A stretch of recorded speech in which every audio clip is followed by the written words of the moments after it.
Alright, hey guys, the purpose of this video is to show you what I consider to be the minimum tools necessary to make your own high quality skateboards with the lowest financial investment. First is the Roarockit Thin Air Press Kit. The Thin Air Press is essentially a giant plastic bag that forms boards by creating a vacuum. You put your veneers on a foam mold and suck all the air out of the bag before the glue dries.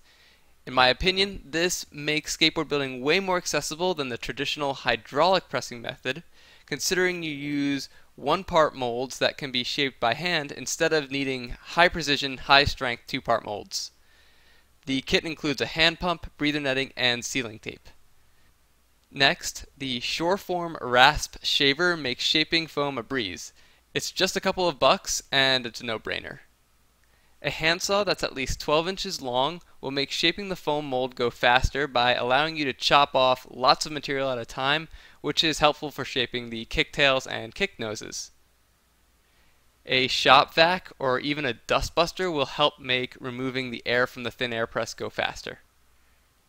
A 6-inch wide paint roller lets you apply a nice even coat of glue as quickly and smooth as possible. Rollers that are more narrow will require more time gluing because they don't cover as much area with each pass, and larger rollers may absorb a lot of glue and be kind of unwieldy, so 6 inches works pretty well. And a high density nap minimizes the amount of glue absorbed by the nap. Used naps can be stored for quite a long time in a sealed plastic bag. I'm pretty sure I've used the same nap for over a year. A jigsaw gives you flexibility with cutting your deck. I recommend getting a powerful jigsaw. I use a 6.1 amp Ryobi jigsaw and it works great for cutting through 7 plies of maple. Less current typically means that the saw isn't as powerful and cuts will take longer. A truck hole template will make drilling reliable bolt holes much easier. A bunch of places sell templates, including us, or you can make your own if you have access to a laser cutter.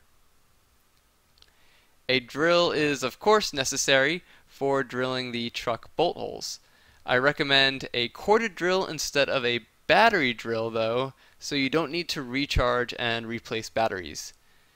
Get a set of drill bits that contain at least a 1/8 inch bit for pilot holes and a 3/16 inch bit for the final holes.